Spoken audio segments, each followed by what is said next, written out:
Puji Bapak Yahweh, kita akan masuk di dalam renungan hari ini dan saya beri tema yaitu Kingdom Implemented. Ya, Kingdom Implemented. Karena kita sedang mengarahkan ya hidup kita di dalam posisi bagaimana kita hidup di dalam uh, prinsip-prinsip daripada kerajaan yang dibawa oleh Yeshua HaMashiach. Amen. Ya, kita tetap mempersiapkan hidup kita untuk masuk di dalam harpazo, tetapi yang satu ini saudara tidak boleh ignore, saudara tidak boleh melupakannya, ya, karena ini yang penting, ya, yang penting karena di dalam hal kingdom inilah saudara juga akan dipersiapkan untuk masuk di dalam harpazo. Saya akan share screen untuk saudara sekalian.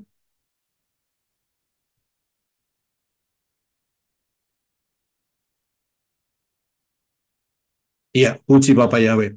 Jadi hari ini kita akan um, melihat kebenaran yaitu mengenai kingdom implemented. Bahasa Inggrisnya enak sekali, tetapi bahasa Indonesianya agak sedikit kaku. Artinya adalah kerajaan yang bisa dibantu, implemented. Diterapkan, menerapkan Ya. gaya hidup ala kerajaan, Pak. Iya, betul. Terima kasih, Brisco. Jadi, prinsip-prinsip kerajaan yang diterapkan, ya, itu implemented. Ya, nah, kita akan melihat apa-apa saja yang menjadi dasarnya, dan ini akan berjalan terus seiring pengajaran di dalam hal time travel, ya, karena ini sinkron dengan hal time travel. Jadi ini akan sangat luar biasa sekali, saudara. Kita harus paham bahwa mission Yeshua HaMashiach untuk datang ke dunia, baik yang pertama dan yang kedua, itu ada satu mission. Missionnya adalah dia datang sebagai raja. Dan ini tidak bisa dipungkiri, saudara. Ya, tidak bisa dipungkiri. Jadi mission Yeshua HaMashiach, baik yang pertama maupun yang kedua, kedatangannya ya maksud saya, kedatangan pertama hampir 2000 tahun yang lalu, dan kedatangan yang kedua yang akan digenapi tidak lama lagi, missionnya itu adalah dia datang sebagai raja. Ya, dia datang sebagai raja. Nah, kita akan lihat ayatnya, yaitu di dalam, saya yakin saudara sudah sering membacanya, tapi tidak apa-apa, kita bisa mengulanginya lagi, yaitu di dalam Matius pasal yang kedua, ayat 1-2. Bisa minta tolong Brother Henok bisa membaca untuk kita semua. Matius 2 ayat 1. Dan sesudah Yeshua dilahirkan di Bethlehem, Yudea, pada masa pemerintahan Raja Herodes, lihatlah orang-orang Majus dari timur datang ke Yerusalem. 2. Seraya bertanya, di manakah dia, raja orang Yahudi yang telah dilahirkan itu? Karena kami telah melihat bintangnya di timur dan kami datang untuk menyembah kepadanya.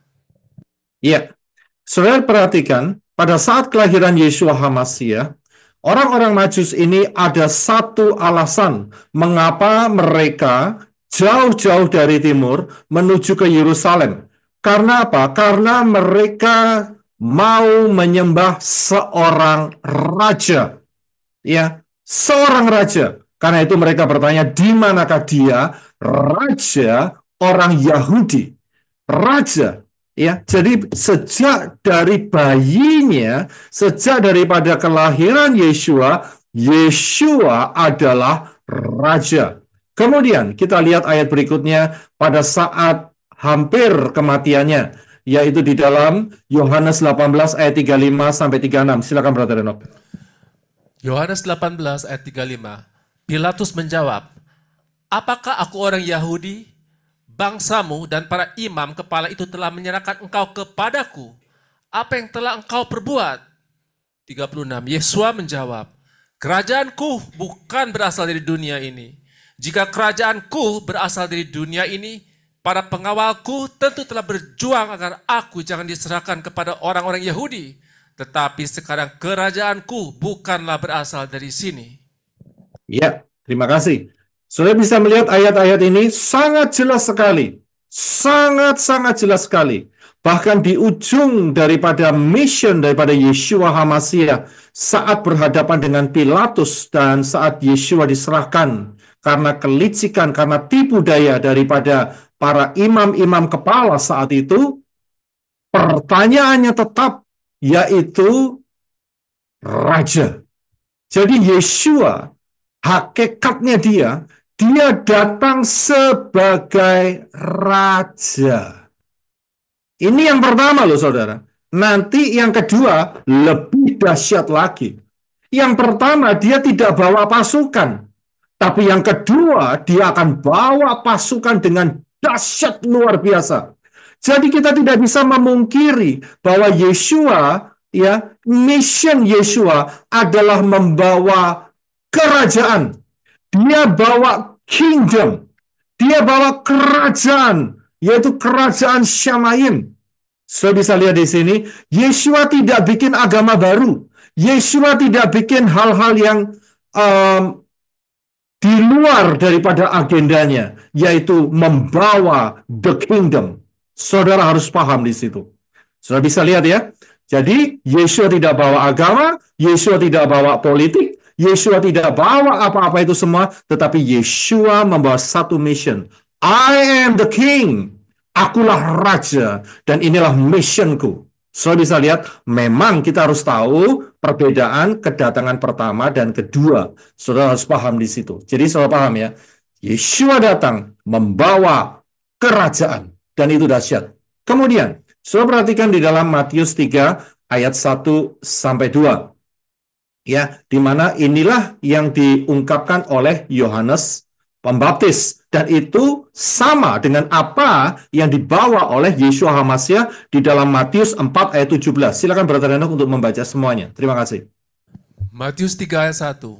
Pada masa itu, Yohanes Pembaptis datang berkhotbah di padang belantara Yudea dan berkata, 2. Bertobatlah sebab kerajaan Syamaim sudah dekat.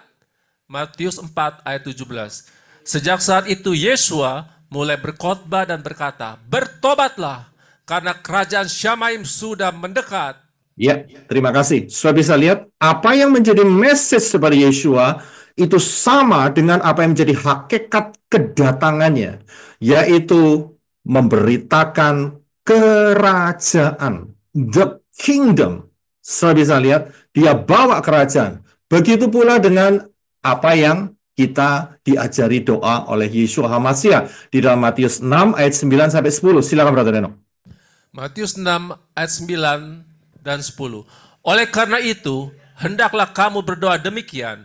Bapa kami yang di Syamaim, dikuduskanlah namamu, datanglah kerajaanmu, jadilah kehendakmu, seperti di Syamaim, juga di atas bumi. Ya, terima kasih. Saudara perhatikan. Yeshua mengajarkan setiap kali saudara dan saya berdoa. Ingat ya, setiap kali saudara dan saya berdoa, kita harus mengucapkan datanglah kerajaanmu. Saya bisa lihat, dan ini alignment dengan apa yang menjadi mission Yeshua sebagai raja. Dan ini alignment dengan apa yang menjadi rencana Yeshua HaMasiah di dalam apa yang dia ajarkan hampir 2000 tahun yang lalu, yaitu kerajaan Shamayim sudah dekat. Saya bisa lihat. Jadi inilah mission daripada Yeshua HaMasiah. Dia tidak punya agenda yang lain, dia bawa kerajaan. Saya bisa lihat dunia ini ada di bawah kontrol setan, dan itu pun merupakan kerajaan setan. Karena itu Yeshua datang membawa kerajaannya untuk menghancurkan kerajaan setan. Saya bisa lihat di situ. Ya, nah, saudara dan saya menjadi ambassador daripada Yeshua HaMasiah. Saudara harus paham, saudara harus mengerti posisi saudara dan saya di dalam penempatan saudara masing-masing. Nah, the kingdom, kerajaan ini dimulai dari mana? Mulainya dari mana? Ya, banyak orang berpikir, oh ini mulainya saat Yeshua HaMasiah ya datang di muka bumi. Saya bilang tidak. Saudara lihat, saya akan berikan the kingdom itu start mulai dari mana? Yaitu mulai dari sini, saudara. Kalau saudara lihat gambar ini, inilah sebetulnya merupakan the kingdom yang Elohim Yahweh mau, yaitu Dia berkuasa, Dia menjadi raja atas umatnya. Dan saat itu Yeshua, Elohim Yahweh, karena Yeshua belum muncul ya, Elohim Yahweh menggunakan Israel. Menggunakan Israel, dan Israel menjadi contoh buat saudara dan saya sekarang. Inilah the kingdom, umat pilihan yang dipimpin sendiri oleh Elohim Yahweh. Inilah makna daripada kingdom. Saya berikan alasannya, mengapa ini saya bisa berikan, ini merupakan kingdom. Karena ada satu titik di mana Elohim Yahweh ditolak menjadi raja. Kalau kita lihat ayatnya, ada di dalam 1 Samuel 8 ayat 6-7. Silakan Brother Reno. Samuel 8 ayat 6. Tetapi hal itu tidaklah menyenangkan menurut pandangan Samuel ketika mereka berkata, berikanlah kepada kami raja untuk memerintah atas kami. Lalu Samuel berdoa kepada Yahweh. 7.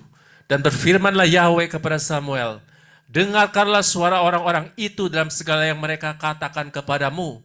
Sebab mereka bukan menolak engkau, tetapi mereka menolak aku, Yahweh, agar aku tidak menjadi raja yang memerintah atas mereka. Ya, terima kasih. So, perhatikan ayat 7, bahwa saat itu orang-orang Israel minta raja kepada Samuel, dan kita tahu raja pertamanya adalah Raja Saul. Tetapi prinsip daripada hati orang Israel adalah menolak Yahweh sebagai raja. Kalau kita ngomong soal raja, berarti kita ngomong soal kingdom. Sudah bisa lihat? Kalau kita ngomong soal raja, berarti Elohim Yahweh itu sudah set up sejak Israel keluar dari Mesir sampai zaman Samuel, dia adalah raja atas Israel. Dia adalah raja atas Israel, tetapi Israel menolaknya. Sudah bisa lihat? Israel menolak the kingdom of Yahweh di dalam kehidupan Israel. Sudah bisa lihat di situ? Ya, jadi adalah rencana Elohim Yahweh untuk menerapkan kingdom itu di dalam dunia ini. Nah, kita harus tahu penting dua hal, yaitu pada saat kedatangan Yeshua yang pertama, ya, dia bawa prinsip-prinsip daripada kingdom, prinsip-prinsip daripada kerajaan. Tetapi yang kedatangan yang kedua, dia akan melakukan force. Dia akan menerapkan dengan apa itu ya? Dengan force, dengan secara paksa.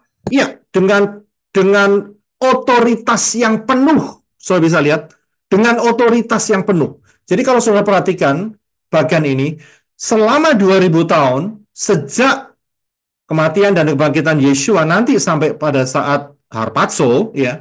Nah, ini adalah 2000 tahun di mana saudara dan saya diberi mandat sebagai ambassador-ambassadornya daripada Yeshua untuk menginfluence dunia ini. Ya, menginfluence dunia ini, memberikan pengaruh di sekitar saudara dan saya. Ya, tidak dengan paksaan, tidak boleh dengan paksaan, tetapi kita memberikan pengaruh. Bagaimana dengan cara hidup saudara, dengan cara bicara saudara, pola pikir saudara, saudara memberikan influence untuk dunia ini. Sudah bisa lihat. Nantinya di dalam kerajaan 1000 tahun, barulah ya Yeshua ya memberikan otoritas untuk force. Karena itu di dalam kitab suci kita sudah pernah belajar mengenai tongkat besi dan periuk. Jadi kita harus paham, masalah soal kingdom ini bukan soal kerajaan. Ini bukan kerajaan ketoprak, saudara, atau kerajaan ludruk. Tidak seperti itu, saudara. Ya, seperti rajanya dan sebagainya. Tidak seperti itu. Tapi kita, saudara dan saya, diberi kuasa untuk memberitakan, untuk menyatakan the kingdom yang Yeshua bawa 2000 tahun yang lalu. Jadi saudara harus paham dalam hal itu. Kita masa sekarang ini Sebelum harpazo sampai harpazo, saudara dan saya menginfluence dunia ini. Yesua katakan kamulah garam dunia. Yesua katakan kamulah terang dunia. Saudara bisa lihat, menginfluence. Jadi saudara harus paham ya dengan prinsip ini. Nah, kemudian kita harus paham ya. Jadi ada dua fase. Saudara sekarang hari ini tidak boleh memaksakan. Kita hanya bisa menginfluence, memberikan pengaruh yang kuat. Ya, tidak boleh di dalam hal paksaan. Hal paksaan nanti di dalam kerajaan 1000 tahun. Siapa yang tidak mengikuti Torah, maka dia akan dihukum dengan tongkat besi dan periuk, seperti tongkat besi dan periuk. Nah, apakah prinsip-prinsip kingdom yang diajarkan oleh Yesua? Ya, apakah prinsip-prinsipnya? Yesua tidak pernah keluar dari Torah. Kita baca di dalam Matius 17 ayat 18, 5 ayat 17 dan 18. Silakan Brother Enoch. Matius 5 ayat 17. Janganlah mengira bahwa aku datang untuk membatalkan Torah atau kitab para nabi. Aku datang tidak untuk membatalkan, melainkan untuk menggenapinya. 18. Sebab sesungguhnya aku berkata kepadamu, sampai langit dan bumi berlalu, satu iota atau satu keraya pun dari Torah sekali-kali tidak akan lenyap sampai segala sesuatu terjadi. Ya, terima kasih. Jadi, Yesua, dia tidak membawa pengajaran yang lain. Yesua tidak memberikan hal-hal yang ide-ide baru, tetapi Yesua kembali kepada Torah dan kitab para nabi. Tanak, Torah, Neviim, dan Ketuvim. Karena itulah, disitulah Elohim Yahweh berbicara. Terutama di dalam hal Torah. Berulang-ulang di dalam Torah dikatakan, Yahweh berfirman. Yahweh berfirman. Yahweh berfirman. Saya bisa lihat, jadi tidak akan pernah keluar dari jalur yang ada, yaitu Tanak, Torah, Neviim, dan Ketuvim. Saya bisa lihat. Nah, di dalam pertemuan yang akan datang, kita akan melihat lebih dalam lagi, yaitu di dalam Matius 5, 6, dan 7. Ya, Matius 5, 6, dan 7. Jadi kita di dalam pertemuan yang berikutnya kita akan lihat lebih dalam. Saya harus kasih tahu satu hal terlebih dahulu kepada saudara, bahwa pengajaran time travel ini akan masuk di dalam fase yang lebih dalam. Ya, saya tidak lagi memberikan banyak gambar, ya, karena sudah cukup dan sudah lengkap. Kita akan masuk di dalam tulah yang ke-10 nantinya, setelah saya akan bahas mengenai Matius 5, 6, dan 7 ya. Setelah itu ya, mengenai prinsip kingdom yang akan saya teruskan di dalam pengajaran mengenai time travel. Jadi pada saat pengajaran time travel nanti, saya hanya akan sedikit gambar saja, yang penting-penting saja, tidak seperti sebelum-sebelumnya. Karena kita, saudara dan saya akan masuk di fase pendewasaan. Saudara dan saya akan masuk dalam fase pendewasaan. Kenapa demikian? Karena pada saat kita akan bahas setelah Matius 5, 6, dan 7, dan kemudian kita masuk di dalam time travel yang kesekian, ya, mengenai yang sekarang ini mengenai tulah yang ke-10, kita akan melihat word by word. Saya bisa lihat, kita akan masuk di sana. Kita akan melihat kalimat demi kalimat rahasia-rahasia yang tersembunyi. Saya bisa lihat. Jadi sebelumnya nanti saya akan beri tugas kepada saudara untuk mempercepat waktu, karena waktu saya cuma 30 menit untuk memberikan kepada saudara dengan padat, sehingga saudara cepat akan mengikutinya, ya, dan saudara akan mendapatkan, sehingga saudara bisa makan firman. Word by word. Ini penting sekali, saudara.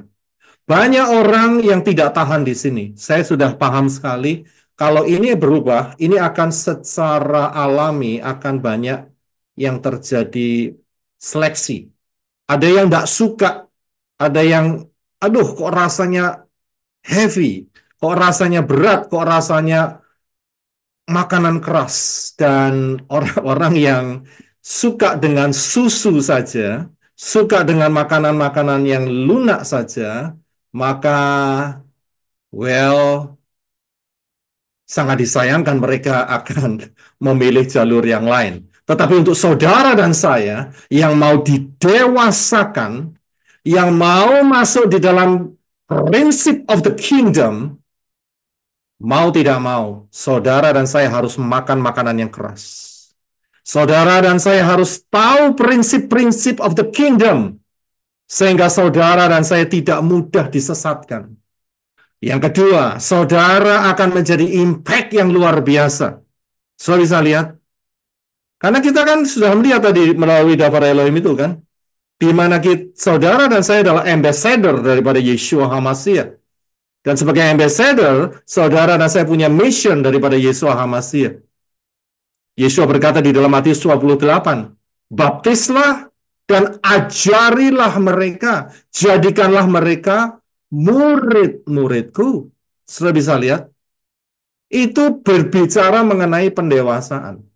Untuk dewasa, Rasul Paul sudah menyatakan, ya, di dalam beberapa ayat dia sudah katakan, sampai hari ini kamu masih minum susu saja. Kamu hanya berputar-putar masalah mati, siap mau ke neraka atau surga, apa yang di neraka isinya, ya, berputar-putar masalah yang baby saja. Masalah yang ringan saja, tanpa mau makan makanan yang keras. Saudara bisa lihat, untuk makanan yang keras, mau tidak mau, hanya ada satu jalan. Word by word, kita harus jalan. Memang, saya harus kasih tahu, ada peristiwa-peristiwa yang harus kita lompati. Ya, misalnya, pembuatan kandil, atau apa itu namanya, 7 kaki Dian, pembuatan kemah suci, kita sudah belajar. Ya, jadi dalam hal-hal itu kita akan lompati, kita akan ambil, saya akan minta pimpinan Ruach Yahweh Elohim untuk terus alignment dengan apa yang menjadi rencananya of the kingdom, sehingga saudara dan saya dipersiapkan menjadi orang-orang yang dewasa, yang tangguh, yang tidak mudah ditipu oleh pengajaran-pengajaran, yang tidak mudah diombang-ambingkan. Saudara bisa lihat. Iya, saudara bisa lihat. Nggak banyak dan hampir tidak ada yang bisa memberikan pengajaran dengan word by word. Kita akan melihat titik-titiknya ada di mana semua. Jadi untuk kedepannya, saudara tidak akan banyak bisa menemukan gambar-gambar lagi. Kalau saudara menemukan gambar-gambar lagi, itu yang lampau. Itulah susu, saudara. Ya, itu sudah saya berikan, dan saudara saya yakin sudah dikenyangkan, dan sekarang bagian saudara dan saya untuk lebih dikenyangkan lagi dengan makanan-makanan yang keras, dengan pengertian-pengertian yang sudah kita dapatkan sebelumnya. Amen. Ini sangat luar biasa, ini sangat menarik sekali. Inilah saat yang saya sebetulnya rindukan, yang saya, wow, ini akan sangat luar biasa. Akan istilahnya saudara betul-betul melihat rahasia-rahasia, titik-titik kedalaman firman. Bukan cuma saya beritakan kematian dunia orang mati itu bagaimana, Syamayim bagaimana, itu sudah lewat semuanya. Saudara bisa ikutin sendiri. Iya, haleluya. Jadi saya masih ada waktu. Puji Bapak Yahweh.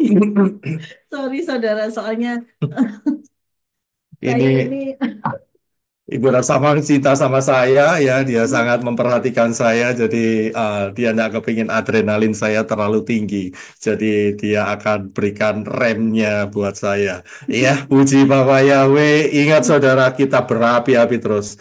Ya, tetap ada di dalam kingdom karena kerajaan Elohim sudah ada di tengah-tengah kita, dan ingat, dengan kita masuk di dalam kingdom, automatically, saudara, ya, kita akan masuk mengikuti jalur daripada kedewasaan, dan itu terus masuk di dalam harpaso. tidak akan keluar dari rencana Elohim Yahweh. Amin. Bapak Yahweh memberkati saudara sekalian. Haleluya. Shalom. Haleluya. Bapak Yahweh. Shalom. Saya Terima punya kasih Pak Yosef Roy. Segala puji Sah, Mbak Dasta. manusia. Pak Yosef Roy ada di sini itu karena kasih karunia anugerah Bapak Yahweh. Amen. Itu luar biasa, Bapak Yahweh memberi favor, dan sungguh ini nggak main-main, saudara, luar biasa ya. Jadi saya benar-benar ya mengucap syukur pada Bapak Yahweh. Ya, itu sangat dahsyat, luar biasa Bapak Yahweh, sehingga Pak Yosef Roy dapat kembali lagi bersama kita. Haleluya. Segala puji, hormat, kemuliaan, kebesaran, kepercayaan, kemasyuran, keagungan hanya bagi nama Yeshua HaMashiach. Amin. Haleluya. Amin. Amin. Haleluya. Terima kasih saudara-saudara. Kita akan satukan hati di dalam doa dan kita akan menerima doa berkat.